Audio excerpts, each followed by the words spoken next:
Well, hey everybody, I'm John Ritlin. That is the Durbinator. Yes, a Raw from MSG, the hallowed halls of Madison Square Garden. And this crowd was equal parts good and equal parts shit. Hey, it was weird. This is the go-home show for Clash of Champions, by the way. It doesn't feel like it. I mean, to be fair, look, I get it. They want to just hype some of the matches, and they don't want to they want to put people in multi-person matches so they prevent injuries, that kind of stuff. Right. I get that. That's what some of those spots were. Yeah, well, except for a couple. Oh boy, we'll get to that. Stone Cold gets a massive pop. We need more old guys, apparently. He got a massive pop because he's really cutting back on his drinking. But unfortunately, the sugar isn't really good for him either. That's where you're going with that one? Yeah. All right, good. Okay, moving on from that. Yeah, we need more old guys, apparently. Look, Austin is a guaranteed pop. Not one of the best of all time. Something should have been done with it, though. Yeah, they kind of missed an opportunity here. Now they were teasing at one thing, though, and then led to a bigger thing. Which we're going to get to here in just a bit. So, he talked about how in New York he got, or, you know, in Madison Square Garden, Survivor Series 96, he got a piece of Bret's ass. Bret gave that a 4 out of 10. Well, that was a pain in my ass. Oh, goddamn Jesus H. Christ, son. And then we get a terrible. Yeah, I make an Austin impression sound bad. You just sound like Hank Hill. Well, there we go. So we get Austin wanting to, you know, talk, like moderate this contract signing. Then we get Braun Reign out. Austin will not shake his hands. Rollins comes out. Rollins keeps doing the whole, you know, going along with the what chant. What? The what chant is one of the worst. What? The what chant is. The what chant is what? God damn it! It's a really annoying chant. The what chant is one of the worst things to ever happen in wrestling. I'm sorry. It was entertaining for the first couple of years. It has been just. It has been about 20 of those. 18. No, 18 actually. Yeah. So about 20 of them. Yeah, about 20 of them. 18, an age that Jerry Lawler does not go for. He goes for younger. So we get. Am I wrong? I don't know. So, yeah, Austin won't shake his hand. We get that. Of course, Rollins calls himself the best wrestler in the world. Running joke. Look, Rollins is great. No. Now, he's definitely not the best in the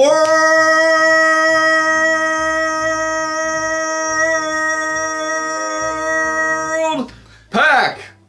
That too. But also, Shane is on jury duty. Yes. So, there we go for that. Some things not even the best in the world can escape from. I escaped from jury duty basically by them not calling me back. So, we then get Styles, Gallows, and Anderson. This didn't really serve a purpose beyond Austin stunned Styles. It's pretty bad when AJ Styles is not the oldest person in the ring. I'm just saying. It was what it was. We get a stunner to Styles. Bray teases the Funhouse coming up, and we'll get to that later. We then get Cedric versus Styles. This is kind of like, you know, where... You know, I'm just going to call them Styles, Gallows, and Anderson because until they change that bullshit name, that's what I'm going to call them. I'm going to call them Gas. Hopefully Heyman didn't come up with that. So, we move on from that. Or SAG, because you're all getting older. Yeah, at that point, I think Gallows is the youngest one. So... Remember his hot Asian wife? No, that's Anderson. Oh, wait. Yeah, I'm sorry. Anderson's like 40 now, I think. Yeah. Or 39. It feels like Gallows is the older one, only because... He's been around longer? Yes. Yeah. So, that's usually how age works. That's usually, that's how it works. So, we get Cedric and Styles. This is based off of the OC, which is a stupid name, beating Cedric up last week. So, Styles is beat up.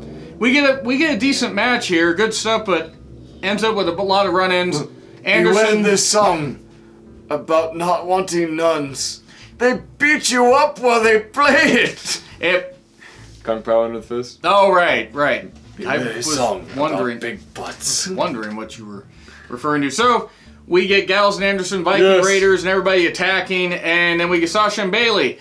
And Sasha says some nonsense, and Bayley does, and then we get, and you can bank on that. Your line is bad, and you should feel bad. And Sasha, you're a really good heel, but if that was scripted, please slap whoever scripted it.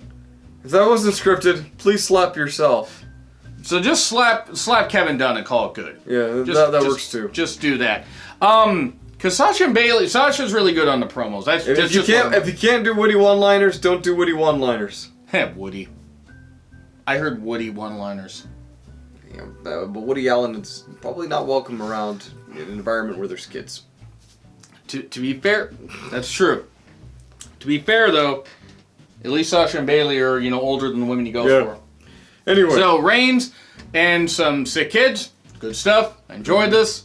Feel how you want about Reigns the wrestler. I'm not going to knock Reigns the man. It's good stuff. Yeah. Hopefully all these kids beat their terrible diseases that they have. Charlotte, Becky, Bayley, and Sasha. There's a brawl before the bell. Oh, and yeah. Then, there was one girl, was her name Liana, who, she came out decked out all in flames. My first thought was this, why didn't they go with Bam Bam Big Liana? That would have worked. Except maybe they might have thought it might have been a fat joke because she's bigger. I'm not saying that's what you were saying. But I did like that. Yeah. That was good stuff. So, we get everybody brawling. The women. We get all the women brawling. And when Settle Down started slow, was a good match. Yep. This is because Charlotte and Bayley and Sasha and Becky are having their matches at Clash of Champions. We will have our predictions tomorrow after SmackDown. It was a good match. It was a really good match. Well-paced and everything. Yeah. Charlotte, stop. Go ahead. Oh, sorry. And if I'm not contributing as much, I am operating off of 0 hours of sleep at the moment. So I've been awake since 7 o'clock yesterday. Okay. Wait, what? Yeah. Fuck. Okay. Charlotte, stop doing that motherfucking moonsault if you're not gonna hit it. At least you overshot it rather than undershot it, because undershooting it's a lot worse. Charlotte is incredibly talented. Don't wreck your knees. No, Charlotte is incredibly talented in the ring. I'm not taking anything away from her, but fucking Christ. Take that moonsault away from her. Please. Because A, she's either going to snap her legs, or she's going to snap somebody's legs doing that. She hits ribs. That, or anybody's ribs. She does a picture-perfect rotation of it. She just over-rotated. Now, it's good. You don't want to injure your opponent. You want to make it look good, but this was bad. Yeah. This was really fucking bad. So, big old schmoz at the end, and Charlotte pins... Yes. Charlotte pins Becky. Or Bayley, I mean. Charlotte pins Bayley. Yeah, that would have been weird. A little weird. That would have been weird to pin her tag team partner, but they did that for the WCW title at Bash at the Beach 99. Yep. So, Charlotte's not going to win on Sunday. Monster Truck Rally not at the Tacoma Dome. Correct. By the way, you will be at Without a Cause. Yes. I'm going to be watching Clash Watching Aubrey's last appearance at Without a Cause before she's permanently on AEW's schedule. And by God, is she a great referee or what? Hopefully she's at the Defy show we're going I'll tell you what. Right. So, it was a good match, and we'll do our Clash of Champions predictions tomorrow. As I said, Styles, Gallows, Anderson, Rude, and Ziggler. They're teaming up. We're going to get a 10-man tag at the end. God, why? Teddy Long. Why don't they have an actual goddamn tag name? Just go with the Glorious Showstoppers. It's a perfect name. They should go with won't have a better name for them. They should go with Rudolph. They should. Don't go cultaholic and things up in They're going to make them that if they're still a team around Christmas. You know they are. You know they are. Maybe they will make a quip about that. They will. And, of course, Big E will talk about riding reindeer. I think they might be a good tag team in the future, too, as they continue to build up. Big E and Rude? I would actually like that tag team. Yeah, that might be good, but that being Big E's the enforcer again. That's a good point. So, we get Ray versus Grand Metalik, and oh dear. God, this should have been, like, better. The best match on the card tonight. The crowd, their energy was kind of taken away, not faulting the guys, but that women's tag match did get the crowd hyped. So this is a bit of a cool-down match, which it shouldn't have been. But this didn't feel like a real luchador match. It has moments. It had its high spots. But boy, Metalik landing on Ray's head, which was also on Ray, because, Ray should have gotten his hands up or done something to slow the descent. But instead he decided to catch it with his neck. Well, no, he slowed the descent with an ascent. Yeah. And then his ass. I was really worried about Ray. I hope he doesn't have a concussion. Grand Metalik's first instinct was to check on him. The ref swung out, checked on him. And then Grand Metalik grabbed Ray by his head. Yes. All right, now that we know that you're okay, get in there. So, yeah, we end up with Ray winning. It wasn't a bad match, but boy, that landing was just bad. We then get Cedric, Rollins, and Braun. And commentary is wondering if this has anything to do with the stuff that happened earlier. What do you fucking think, you fucking morons? I don't know, when Seth was making this hand motion while he's looking at Braun, and I think he was just admiring the, like, amazingness of Braun Strowman's beard. It was like he wanted to Braun Strowman. Gross. Have fun with that, Chris. That's not up my alley. That's a good point. That's a good point. Just commentary. Commentary was particularly abysmal tonight. It just... About the only time I like Corey is when he's knocking Sasha. That is pretty funny. Yeah. We didn't get a 10-man tag main event. Okay, we had the Street Profits. Oh, boy. Have the Street Profits wrestle already. Please. This has gone on long enough. Have them debut at Clash of Champions. Yeah. So the SmackDown tag team is going up against the Revival. Yeah. Who's going for the Raw tag titles? That's Rollins, Braun, Rude, and Ziggler. That's right. Just have the Street Profits take the titles from... Have the Glorious Showstoppers win the titles. Yeah, right, yeah. And then immediately the Street Profits come out through the crowd, as they do. Livening things up, but taking the spotlight away from them. Not necessarily challenging them outright, but, you know, Dolph and Rude get mad. They go out to try and attack them. Dolph and Rude. Yeah, the Rude Dolphin. There we go. Motherfucker. I'm sorry. I'm kind of over this. You don't have them wrestle. I'm starting to lose my interest in them. I'm not. I'm betting that they want to bring them on the main roster as soon as possible, but at the same time, they need to keep them like fresh in the audience's mind until they can squeeze them into a storyline. Sure. They did lose the tag titles, though. Yes. So, they got no ties to NXT if you want to do that. Right. But I think the plan is after Clash of Champions, we're going to see them actually have a match. And you all who don't watch NXT can watch Montez Ford jump 6 feet in the air. Easily. With ease. I mean, like, he really does. I mean, it's just... So, anyway, we get them hyping and recaps, and they show footage of the Reigns angle, which is stupid. It's monumentally stupid. Yes. End this at Clash of Champions. They won't, but they will. Or they should, rather. Ricochet versus Joe versus Corbin, King of the Ring semifinals. You didn't need to make this a three-way. You were just going to have Corbin win, and he won.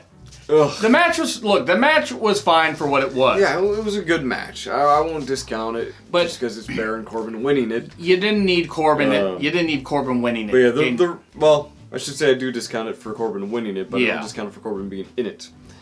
At this point, it's going to be Chad Gable beating Elias. Mm-hmm. And it's going to be Chad Gable versus Corbin. Yeah.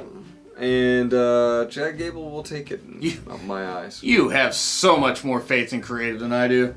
It's not about creative. They've already got all the writing on the wall for it. True. When has WWE gone with what the fans want that often, though? That often. Do the fans really want Chad Gable winning it first? Over Corbin? At first, at the beginning of the tournament. Did they have it set up for Chad Gable to be the likely victor? No, they didn't have. I don't know why Gable was even in the tournament. All due respect to him. Yeah. But look, Rick O'Shea. He hit the 630, almost had it won. Joe. He looked to be the winner of the tournament. Yeah, it just. But he wasn't because Corbin. But Corbin can't finagle his way out of the next matchup, can he? No, and it's just, unless they make it Gable, Elias, and Corbin, they somehow have a false finish tomorrow. I doubt it. It just.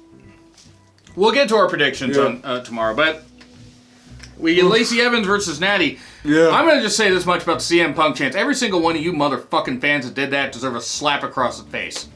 Yeah, you do that. And here's the thing. I get it if you don't like Lacey Evans, if you don't like Natty. Okay, but you want women to have more goddamn time. Yeah. So, okay, let's maybe not do the CM Punk chance when he said he isn't going to fucking come back. You fucking losers. You know what? You deserve the Knicks. You deserve the Mets. Oof. You deserve all these teams to make you guys look like a bunch of goddamn losers, because that's what you are. You're a bunch of deserve Eli Manning. Yeah.